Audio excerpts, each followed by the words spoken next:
hari ini kita bisa beribadah di bulan yang baru, di bulan Agustus. Bulan Agustus identik dengan yang namanya kemerdekaan. Bangsa Indonesia merdeka yaitu 17 Agustus tahun 1945.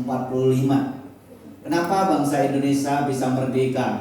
Ya, kenapa dulu-dulu kok belum merdeka? Karena dulu-dulu masih hidup di dalam pecah belah.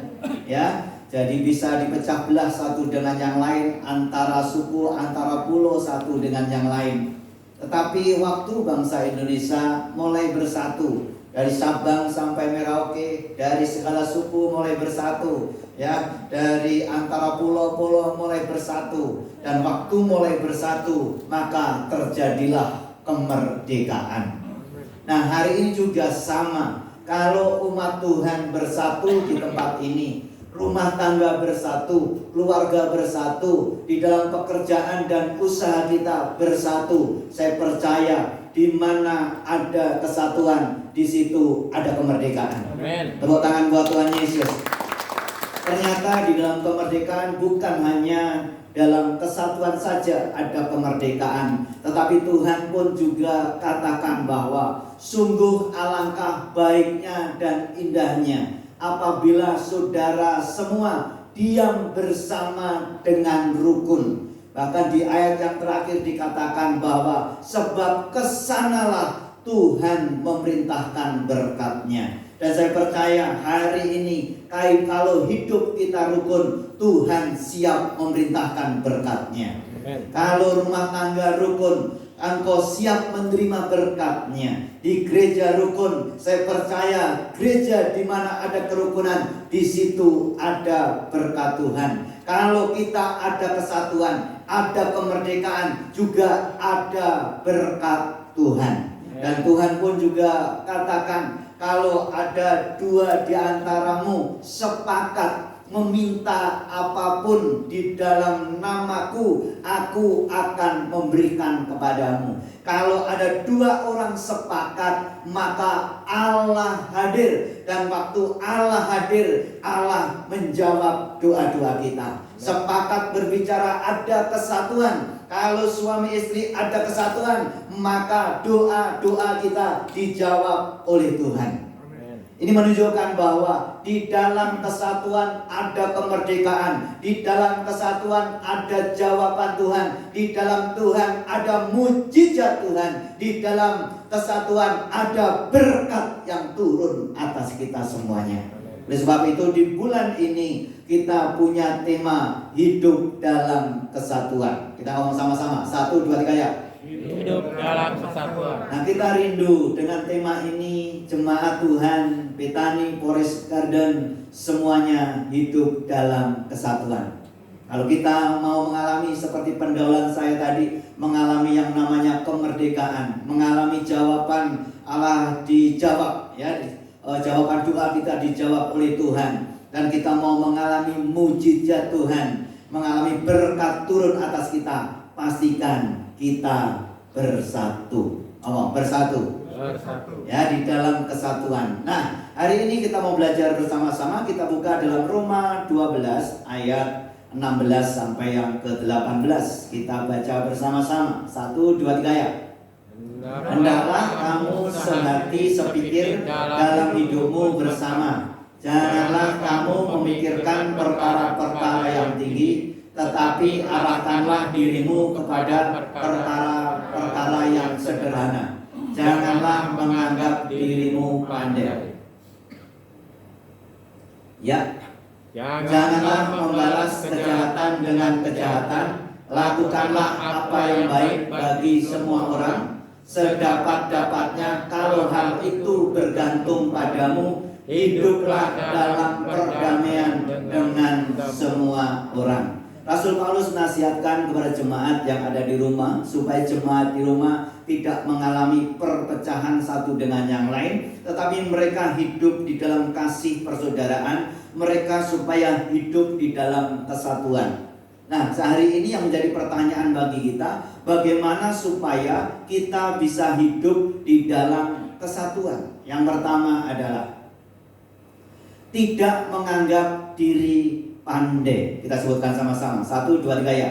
Tidak menganggap diri pandai. Jadi kalau kita mau hidup di dalam kesatuan, baik di dalam keluarga kita, baik di dalam gereja, juga baik di dalam organisasi di mana kita ada di situ, ya, supaya tercipta yaitu persaudaraan yang rukun, tercipta suatu kesatuan yang harus kita lakukan. Yang pertama adalah tidak menganggap diri pandai.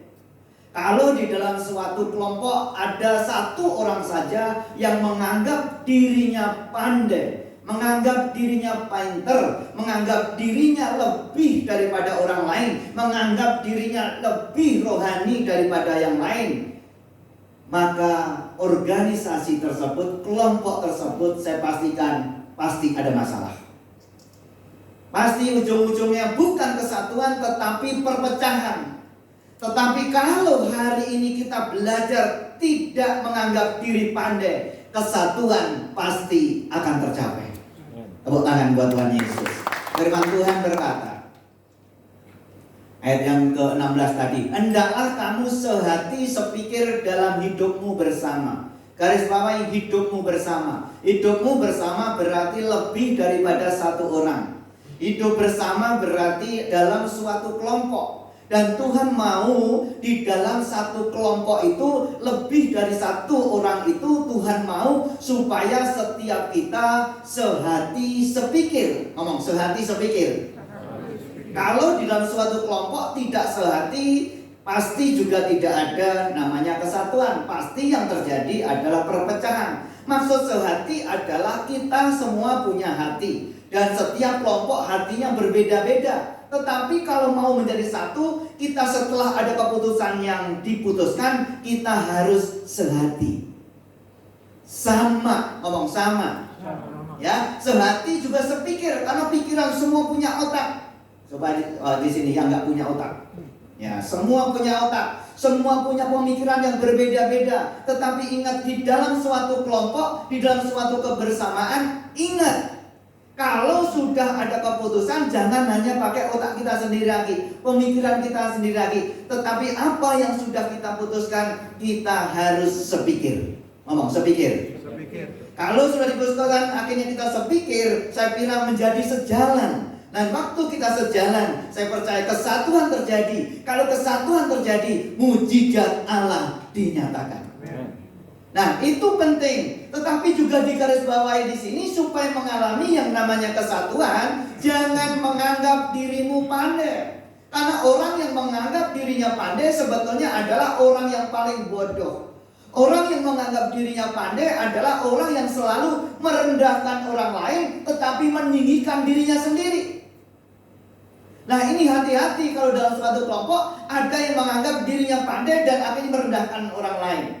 Sebagai contoh, kalau di dalam Alkitab adalah tentang Goliat dan Daud. Jadi waktu semua bangsa Israel semua sudah gak berani menghadapi Goliat, waktu ada di lembah terbanting, ya, yang satu ada di ujung gunung yang satu ada di gunung yang lain, di tengah-tengah ada lembah terbanting di situ. Akhirnya Goliat menantang.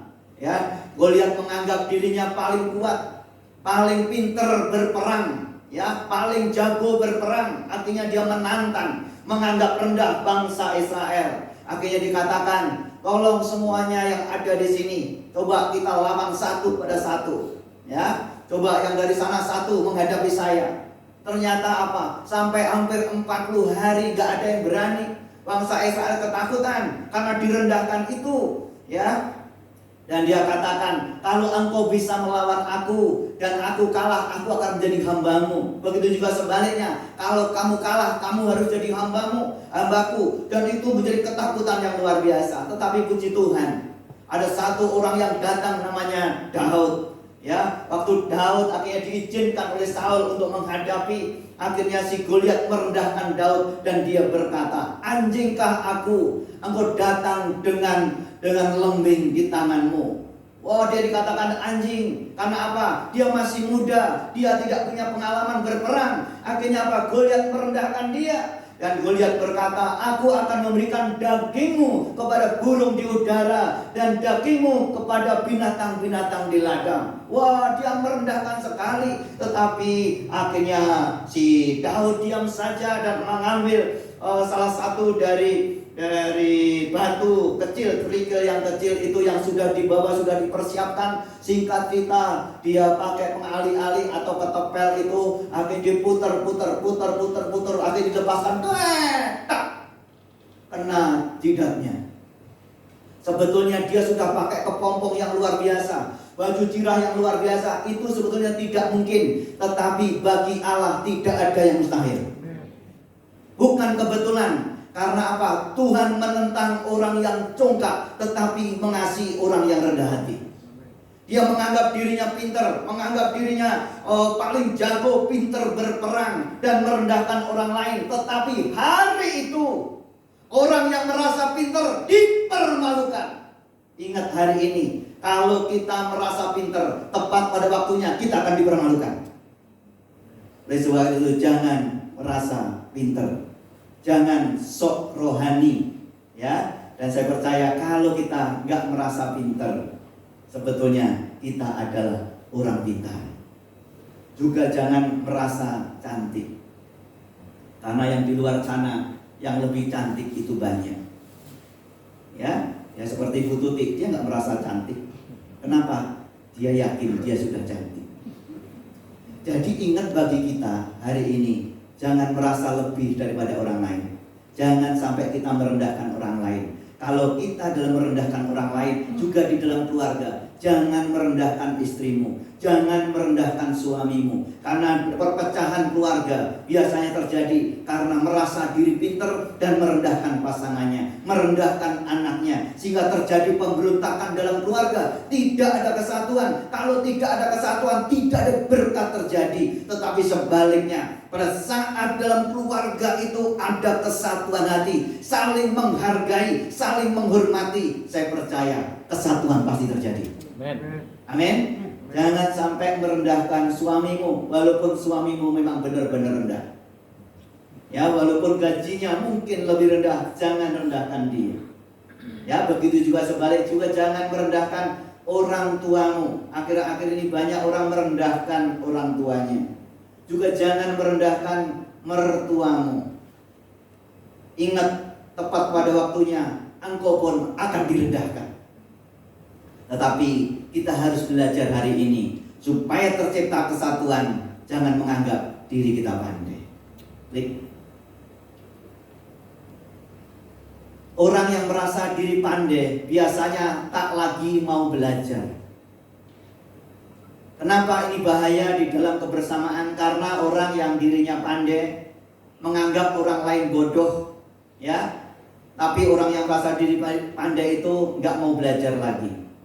Sebagai contoh, saya punya teman waktu di SMP, dia itu orang pinter. Dulu di SD-nya juga juara, ya, dia juara. Dan saya satu SMP sama dia. Dan suatu kali kita ujian terakhir di SMP. Sampai dia nggak mau belajar. Dan waktu nggak mau belajar kenapa? Karena dia merasa pandai, dia merasa pinter. Dan singkat cerita, ujian diumumkan, nilainya paling jelek, paling rendah, sehingga yang lain bisa masuk ke tempat ke SLTA favorit, tetapi dia SMA favorit nggak diterima. Akhirnya yang paling jelek dia sekolah. Kenapa dia seperti itu? Karena merasa diri pandai. Ngomong kiri kanannya, kamu jangan merasa diri pandai, karena kamu sudah pandai. Amin. Amin. Jadi orang yang merasa diri pandai biasanya tidak mau belajar lagi, enggan menerima koreksi. Kalau dikoreksi marah, bahkan bisa melawan ketika ada yang mengkritik dan memberi masukan. Ini berbahaya di dalam kebersamaan. Lalu dalam kebersamaan bagi kita, pastikan kita bisa menerima kritik satu dengan lain, masukan satu dengan yang lain. Amin. Tapi kalau orang yang merasa diri pintar, gak bisa. Ini pendapatku, ini yang paling benar. Nah, kalau orang seperti itu pasti pecah di dalam kebersamaan. Ya, oleh sebab itu pastikan kita belajar rendah hati. Ngomong rendah hati. Ya, jadi orang yang tinggi hati Tuhan akan rendahkan, tetapi orang yang rendah hati Tuhan akan tinggikan. Yang baca yang di bawah 1, 2, 3 ya. Merasa diri pandai adalah awal dari kegagalan dan kemunduran dalam hidup.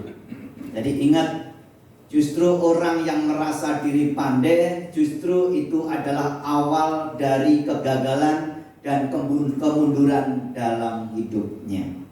Yang kedua, bagaimana kita menciptakan kesatuan di dalam kebersamaan, di dalam keluarga, juga dalam gereja yang Tuhan percayakan. Yang kedua adalah tidak membalas kejahatan. Kita sebutkan sama-sama. 1, 2, 3 ya.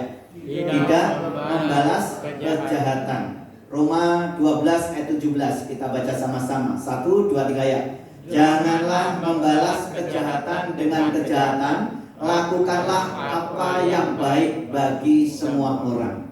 Jadi kalau di dalam kebersamaan, di dalam gereja dan rumah tangga tidak membalas kejahatan dengan kejahatan, saya percaya keluarga itu pasti akan diberkati.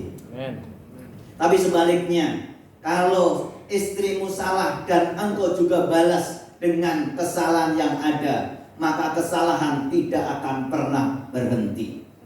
Jadi Tuhan mau ya, kalau di dalam keluarga, di dalam kelompok, di dalam kebersamaan, ya kita belajar kalau ada orang yang melakukan kejahatan, balaslah dengan kebaikan.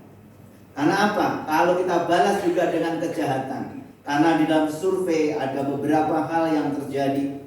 Dan kalau di dalam keluarga, kalau kamu ini suaminya melakukan hal yang tidak baik, kalau kamu melakukan seperti itu, dan istrinya juga ngomong, aku pun juga bisa lakukan seperti itu. Dia balas kejahatan suaminya dengan hal-hal yang tidak baik, dan apa yang terjadi? Survei membuktikan yang ada justru bukan keharmonisan yang ada. Yang terjadi adalah keretakan dalam keluarga. Waktu mulai mempertahankan pendapatnya dan mulai menyalahkan satu dengan yang lain. Ya, oleh sebab itu bagi kita, kalau ada di antara kita, di dalam keluarga, di organisasi, di gereja, ada mungkin yang menyakitin kita, balaslah dengan yang baik. Ngomong, balas dengan yang baik.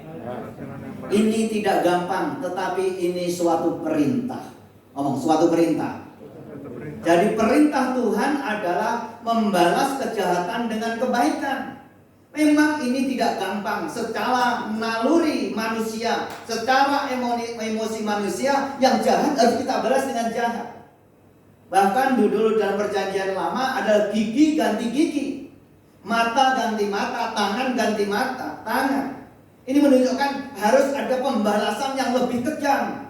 Bahkan kalau di film-film itu ada pedendam satu dengan yang lain. Dilakukan ini akhirnya dendam. Wah, seperti yang sekarang yang terjadi di pengadilan-pengadilan, gak akan pernah selesai kalau kejahatan dibalas dengan kejahatan. Tapi jika kejahatan dibalas dengan kejahatan, maka kejahatan terus berlanjut. Namun jika kejahatan dibalas dengan kebaikan, maka kejahatan itu akan berhenti karena telah terkalahkan oleh kebaikan. Amin. Jadi kalau kejahatan kita balas dengan kejahatan, maka kejahatan makin jahat lagi dan makin jahat dan makin jahat lagi. Tetapi waktu yang jahat kita balas dengan kebaikan, maka kejahatan menjadi berhenti. Amin. Ya. Bahkan Tuhan katakan juga, kalau seterumu lapar, berilah dia makan. Kalau dia haus, berilah ia minum. Maka apa yang kau lakukan itu seperti engkau menaruh bara api di atas kepalanya. Nah, maksudnya di menaruh bara api itu apa? Ya. Jadi waktu kita melakukan pada orang-orang yang lapar tadi, seterumu, waktu lapar kau berikan minum, kau berikan makanan, waktu haus kau berikan minum, seperti naruh bara api. Maksudnya bara api itu apa? Kalau kita bicara bara api, panas nggak? Loh, kok tambah dikasih bara api sih? Kan tambah menyala, tambah panas. Berarti kalau di sini ada rambutnya ubanan, makin ubanan, makin gosong. Apa maksudnya? Apakah seperti itu? Apakah menambah sakit? Bukan. Maksud dari firman Tuhan ini, si Paulus menggambarkan taruh bara api adalah dulu di Mesir. Ya, di Mesir ada suatu cerita bahwa ada seorang yang mencuri buku, dan waktu dia mencuri buku, akhirnya waktu setelah dicuri dia itu akhirnya nggak enak hatinya dan merasa tertegur. Akhirnya dia menyadarkan diri, harus kamu balikin lagi. Dan waktu itu singkat cerita dia harus kembalikan, dan waktu mengembalikan dia menaruh bara di atas kepalanya. Dan waktu menaruh bara di atas kepalanya sambil membawa buku itu dikembalikan yang baru dicuri. Tetapi baranya itu nggak langsung ditaruh kepalanya, tapi dikasih panci. Ya, panci dalamnya ada baranya. Ya, nah kenapa kok dia pakai bara api di atas kepalanya itu? Karena dia mulai menyadari bukti bahwa dia sadar yang dilakukan itu salah. Dan bara api itu juga menyadarkan dia mau bertobat. Maksudnya adalah kalau kita ini yang haus kau berikan minum, musuhmu yang lapar kau berikan dia makanan. Seperti engkau menaruh bara api. Maksudnya apa? Supaya mereka sadar. Sadar. Jadi kalau kita orang yang jahat akan kita balas yang baik, maka bisa menyadarkan mereka karena kebaikan kita. Akhirnya mereka bisa bertobat karena kebaikan kita. Dan saya mengalami banyak hal yang seperti ini. Ini juga nggak gampang. Tetapi saya belajar orang-orang yang menyakitin saya datangin. Ada yang saya kasih buah, ada yang saya datengin. Akhirnya orang nggak minta maaf, saya minta maaf sendiri. Saya banyak yang saya lakukan. Di daerah sini saya masukin aja ke rumahnya, masukin sebuah gereja, saya datengin. Belajar. Ya, karena apa? Ini adalah perintah Tuhan. Dan kenapa kita nggak boleh balas? Ayat yang ke-19-nya. 1, 2, 3 ya. Janganlah kamu sendiri menuntut pembalasan, tetapi berilah tempat kepada murka Allah. Sebab ada tertulis, pembalasan itu adalah hakku. Akulah yang akan menuntut pembalasan, firman Tuhan. Jadi ingat kenapa kita tidak boleh membalas. Yang pertama adalah justru waktu kita tidak membalas, kita sedang menghentikan yang namanya kejahatan. Yang kedua adalah kenapa kita tidak boleh balas? Karena pembalasan adalah haknya Tuhan. Pembalasan adalah haknya Tuhan. Firman Tuhan katakan pembalasan itu adalah hakku. Jadi kalau kita membalas berarti kita mengambil haknya Tuhan. Tuhan akan diam saja. Tetapi waktu kita tidak membalas, maka Tuhan yang akan membalas. Dan kita hanya melihatnya. Tetapi kita juga nggak boleh berkata seperti ini. Karena orang yang sudah jahat kepada kita dan kita berkata, hati-hati ya, Tuhan akan membalas kamu. Itu namanya kita masih kesel. Juga nggak boleh. Yang bagi kita adalah berkatilah orang yang menganiaya kamu. Amin. Berkatilah orang yang membenci kamu. Berkati saja bagian Tuhan yang menegur dia. Baca sama-sama. 1, 2, 3 ya. Mengasihi, bermurah hati, dan mengampuni musuh adalah bagian kita. Bagian Tuhan adalah menyelesaikan dengan cara dan waktunya sendiri. Ingat, kalau ada orang yang membenci kita, yang memusuhi kita, bagian kita adalah mengasihi. Mengasihi. Musuh saja suruh mengasihi, apalagi istri. Musuh saja suruh mengasihi, apalagi suami kita. Musuh saja suruh mengasihi, apalagi anak-anak kita. Harus kita kasih. Amin. Tapi kenyataannya justru kita lupa mengasihi istri, lupa menghargai suami, lupa mengasihi anak-anak. Tetapi dengan firman Tuhan hari ini, musuh aja kita kasih, maka kita perlu dan harus mengasihi keluarga kita. Amen. Yang setuju tepuk tangan buat Tuhan Yesus. Dan kalau suami-suami mau bahagia, bahagiakanlah istrimu. Amen. Jangan mengharapkan keluargamu bahagia kalau engkau tidak pernah membahagiakan istrimu. Contohnya apa? Bagian istri gimana? Kalau dia kasih duit, yang cerewet jadi diam. Bahkan istri diajak jalan-jalan, yaudah terserahlah, yang penting bahagia. Amin. Tapi juga nggak boleh boros, ya. Karena banyak laki-laki kalau ke mall itu sama istrinya, ya akhirnya dia belanja, istrinya boleh pilih baju, akhirnya suaminya banyak yang berdoa syafaat.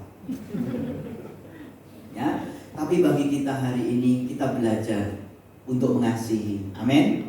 Bukan itu bermurah hati, baik saja kepada orang-orang yang membenci kita, dan juga mengampuni. Mengampuni orang yang bersalah kepada kita, suami yang bersalah. Kenapa banyak perceraian dan tidak ada kesatuan lagi? Karena menganggap dirinya nggak cocok dan saling melukai, dan dia tidak mau ambil keputusan untuk mengampuni. Pastikan hari ini walaupun berat, belajarlah mengampuni kesalahannya. Amin. Ya, seperti Bu Tuti, saya banyak salah, tapi Bu Tuti tetap mau mengampuni saya. Ya, dan waktu pengampunan itu turun, berkat Tuhan akan dinyatakan. Amin. Amin. Ya, ini penting. Seberapa besar pengampunanmu kepada orang lain, sebesar itu pula lah Allah mengampuni kamu. Ya, kalau kita mengampuni 100%, pengampunan yang dari Allah juga 100%. Karena firman Tuhan katakan, ampunilah kami seperti kami mengampuni orang yang bersalah kepada kami. Jadi pengampunan diberikan sebanding dengan pengampunan kita kepada orang lain. Jadi ingat, jangan menyimpan dendam. Dendam tidak harus disimpan. Yang disimpan itu uang. Bukan dendam, bukan kepahitan. Kalau itu yang terus akhirnya menjadi gaya hidupmu, maka itu yang akan menguasai hidupmu dalam hal kepahitan. Hari ini, kalau ada orang yang membenci di dalam kelompok, di dalam anggota, yang ada juga dalam gereja, jangan balas, tetapi kasihlah mereka. Kasihlah mereka. Coba dia mau marah-marah kepada kita, wah, akhirnya yaudah terima kasih, ini buat kamu. Jadi marah nggak? Suatu kali saya datang kepada seseorang yang marahnya besar sama saya, bahkan bukan 1-2 kali dipermalukan di depan umum. Wah, itu berat sekali, dan saya juga nggak sanggup waktu itu. Ya, dengan ditunjuk-tunjuk begitu. Dan apa yang harus saya lakukan? Yang pertama, saya undang datang khotbah, dia nggak mau. Yang kedua, karena nggak mau, saya bawain buah, saya datang ke rumahnya. Dan dia berkata, kamu ngapain kesini? Akhirnya saya ngomong, saya kangen Om, tolong doain saya. Itu namanya menumpuk bara api. Kalau marah dibalas dengan marah, kejahatan tidak akan pernah berhenti. Tapi kalau kejahatan dibalas dengan kebaikan, maka yang muncul adalah kebaikan. Tepuk tangan buat Tuhan Yesus. Yang ketiga, kenapa kita harus bersatu dan apa yang harus kita lakukan? Jadi yang pertama tadi adalah jangan menganggap diri pandai. Yang kedua apa? Jangan balas kejahatan. Hah? Iya, yang udah lupa kita harus sampaikan. Jangan membalas kebaikan dengan kejahatan dengan kejahatan. Jadi kalau kejahatan dengan kejahatan nggak akan selesai. Dan yang ketiga adalah kenapa kita harus bersatu dan apa yang harus kita lakukan? Tidak hidup dalam perseteruan. Sebut sama-sama. 1, 2, 3 ya. Tidak hidup dalam perseteruan. Perseteruan itu adalah permusuhan. Sehingga ayat 18 berkata, 1, 2, 3 ya. Sedapat-dapatnya kalau hal itu bergantung padamu, hiduplah dalam perdamaian dengan semua orang. Jadi ingat, Tuhan katakan kita tidak boleh hidup dalam permusuhan, tetapi hidup dalam perdamaian. Kalau di dalam kebersamaan, di dalam keluarga, di dalam gereja, di dalam organisasi ada permusuhan satu dengan yang lain, saya percaya organisasi tersebut, kebersamaan tersebut tepat pada waktunya pasti akan pecah. Tetapi waktu kita mulai tidak ada perseteruan, yang ada adalah perdamaian satu dengan yang lain, maka persatuan itu, maka kebersamaan itu akan utuh di antara kita. Amin. Jadi ingat, bagi kita harus ada perdamaian. Ngomong perdamaian. Karena firman Tuhan katakan, sebelum itu kita baca sama-sama 1, 2, 3 ya. Perseteruan menghancurkan kesatuan, perdamaian memperkuat kesatuan. Jadi ingat, perseteruan, permusuhan menghancurkan kesatuan, perdamaian memperkuat kesatuan. Firman Tuhan berkata, ayat yang ke-9-nya, Matius 5 ayat 9. 1, 2, 3 ya. Berbahagialah orang yang membawa damai, karena mereka akan disebut anak-anak Allah. Jelas, kita tidak boleh hidup di dalam perseteruan, permusuhan, tetapi setidak-tidaknya kita menjadi perdamaian buat orang lain. Kenapa? Kalau Tuhan katakan kita harus hidup dalam perdamaian, karena Tuhan katakan berbahagialah orang yang membawa damai, karena mereka akan disebut anak-anak Allah. Jadi Tuhan mau di mana kita berada, kita bawa perdamaian. Ngomong perdamaian. Karena perdamaian itu indah. Jadi berbahagialah orang yang membawa damai, karena mereka akan disebut anak-anak Allah. Tetapi yang tidak membawa damai disebut anak siapa? Sebagai contoh orang yang membawa damai, karena di luar sana banyak orang yang nggak mau damai. Ingat, walaupun di luar sana banyak orang yang tidak mau damai, tetaplah hidup damai. Jangan terpengaruh dengan keadaan. Contoh orang yang bawa damai itu seperti apa? Contohnya adalah kalau di dalam kelompok atau organisasi atau di gereja, kita sedang meeting atau kita sedang makan bersama, terus ada satu orang yang tidak datang, dan akhirnya kita berkata, aduh kenapa ya teman kita yang satu nggak datang ya? Enak loh kalau ada dia, itu rasanya damai, rasanya sukacita, ya. Berarti kalau kita dirindukan oleh teman kita seperti itu, berarti kita membawa damai. Tapi sebaliknya, di dalam kelompok tadi mungkin sedang makan atau sedang meeting, tapi satu tadi juga gak datang, satu orang gak datang, dan teman-temannya berkata, puji Tuhan loh dia gak datang. Kalau datang bikin reseh loh dia. Puji Tuhan, berarti mereka itu bukan pembawa damai. Tapi pastikan bagi kita semua yang ada di tempat ini, jadilah pembawa damai. Kata damai dari kata salom, atau artinya damai sejahtera, yang berarti tenang. Ngomong tenang. Jadi orang yang membawa damai, di mana kita berada, di mana kita ditempatkan, selalu membawa ketenangan. Bukan membawa kekacauan, bukan membawa huru hara. Tetapi di mana kita berada, kita membawa ketenangan. Jadi ada orang yang ribut di situ, ada keluarga yang ribut di situ. Dengan adanya kita, jadi tenang. Kita membawa damai. Ada orang yang ribut, jangan ikut ribut, tenang. Oh, saya juga banyak tenangnya loh Pak. Kalau ada orang ribut, tapi waktu tenang begitu, saya punya HP, saya videoin aja biar viral. Itu juga nggak boleh. Orang yang membawa damai hidupnya tenang. Ngomong tenang. Jadi jadilah tenang supaya engkau dapat berdoa. Kesudahan segala sesuatu sudah dekat. Oleh sebab itu kuasailah dirimu dan jadilah tenang. Pastikan dalam situasi saat ini kita punya ketenangan. Kita bisa tenang. Hanya dekat Allah saja aku tenang. Hanya dekat Allah saja aku tenang. Daripada nyala keselamatanku. Jadi waktu orang yang membawa damai adalah orang yang selalu dekat dengan Tuhan.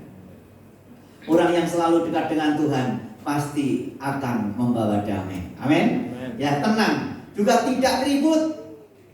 Orang yang membawa damai, arti salom damai itu adalah punya ketenangan dan tidak gampang ribut dan tidak terdapat kejahatan dalam hidupnya. Itu namanya salom. Itu namanya orang yang membawa damai. Berapa tahun yang lalu sebelum Tuhan izinkan saya mengembalakan di sini, saya itu bergeraknya di dalam kelompok sel atau BCC. Suatu kali murid saya itu sedang kelompok sel, dan waktu sedang kelompok sel, murid-murid saya dalam kelompok itu kurang lebih 11 orang. Mereka itu dikerubutin masa datang. Bahkan waktu masa datang, keluar, suruh berhenti. Gak boleh nyanyi lagi, bahkan dia bawa golok. Harus keluar, harus berhenti. Dan hari itu juga akhirnya kita berhenti. Dan salah satu dari pemimpin itu keluar nemuin masa itu. Dan itu terjadi kekacauan yang luar biasa walaupun kita sudah berhenti. Dan itu terjadi yaitu di jalan damai. Ternyata di jalan damai pun tidak menjamin ada kedamaian. Kedamaian hanya ada di dalam Kristus Yesus Tuhan. Amin. Adakah damai di hatimu? Adakah sukacita? Izinkan Yesus Raja damai itu di hatimu bertata. Omong kiri kanannya, adakah damai di hatimu? Di luar sana sudah susah, jangan dibikin susah. Di pekerjaan sudah ribet, ngurusin pekerjaan kita sudah pusing, jangan dipusingin lagi. Tetapi biarlah hatimu ada damai. Ke gereja harus ada damai. Oh, ada damai. Ada damai. Jadi itu penting, membawa damai. Suatu kali minggu kemarin ada seorang yang datang, Pak Firman ada. Ya, waktu datang itu setengah empat. Tahu-tahu seorang datang itu naik Gojek motor, bawa anaknya 1 tahun, kurang lebih 1 tahun, dan anak yang kedua itu 3 tahun digandeng, dia naik motor. Akhirnya waktu saya buka pintu minggu kemarin, akhirnya saya tanya, ibu mau kemana? Saya ke gereja pak. Sebetulnya mau gereja mana? Nggak tahu alamatnya pak, nggak ketemu, tapi sama tukang Gojek dibawa ke sini, katanya gereja itu di sini. Tuh, tukang Gojek di sini, akhirnya mereka menyelamatkan jiwa-jiwa. Tukang Gojek itu nginjil juga loh di sana. Jadi kalau ada orang tanya ibadah, yang jawab tukang Gojek. Akhirnya apa? Sama tukang Gojek saya di sini, katanya gereja ada di sini pak. Terus akhirnya saya tanya, tukang Gojeknya mana? Udah pulang.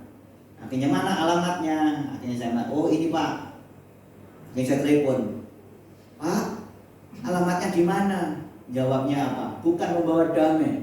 Jawabnya yang dituju, gereja yang dituju. Jawabnya apa? Tadi kan sudah saya kasih mapnya.